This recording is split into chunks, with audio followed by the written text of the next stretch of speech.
Does it just feel so fucking weird? Like, If y'all haven't seen my last two videos, after we talk about this, go watch them because they're all related to this, and naturally it's all related to each other. So Pluto is moving into Aquarius finally this year. It will be until 2043, almost 20 years. We do have a Pluto and Capricorn like little revisitation from September to November, but then Pluto will move back into Aquarius in November and be there until 2043. And Pluto in Aquarius is bringing a lot of change to our society and specifically the structures and systems we have in place in our world.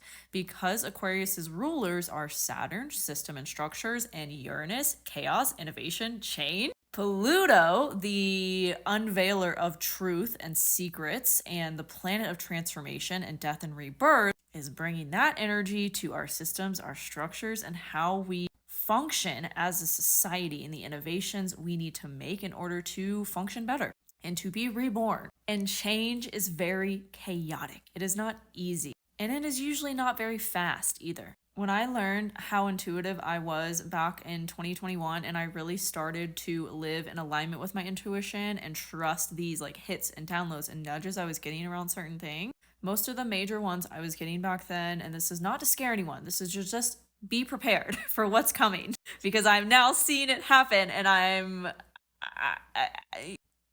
it's ineffable.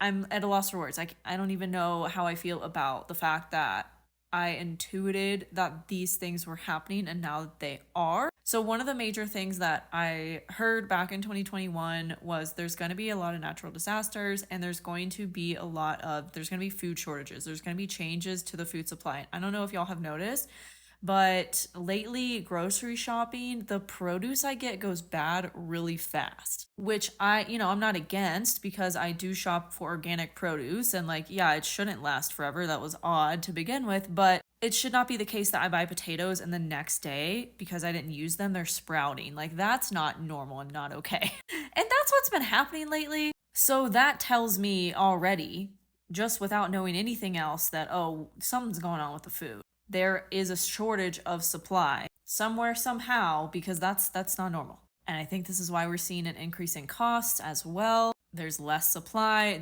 but demand has stayed the same, so costs have to rise. I don't know if y'all have seen about Eastern Idaho and what's going on with the farms in Idaho right now too, but that's a part of this and gonna cause a huge ripple effect of not good shit in our food supply if something isn't done about it quickly. Have y'all seen about the car market? Recalibrated itself in the last 6 to 8 months because it was overinflated after COVID and 2021 and 2022, and we're about to see that happen with the housing market as well. Lots of negative equity, people defaulting on payment. Yeah, it's not great. Not to even mention inflation, and wages are not catching up to inflation. The system is crumbling. It is literally falling apart before our freaking eyes. Okay, so what do we do about this, right? Food security, if you can garden, or if you know someone that has garden space or a plot in a local garden, like starting a business to create another source of income for yourself, removed from relying on these corporations, diversifying your income streams. Listen to your intuition. None of this is like, this is what you need to do.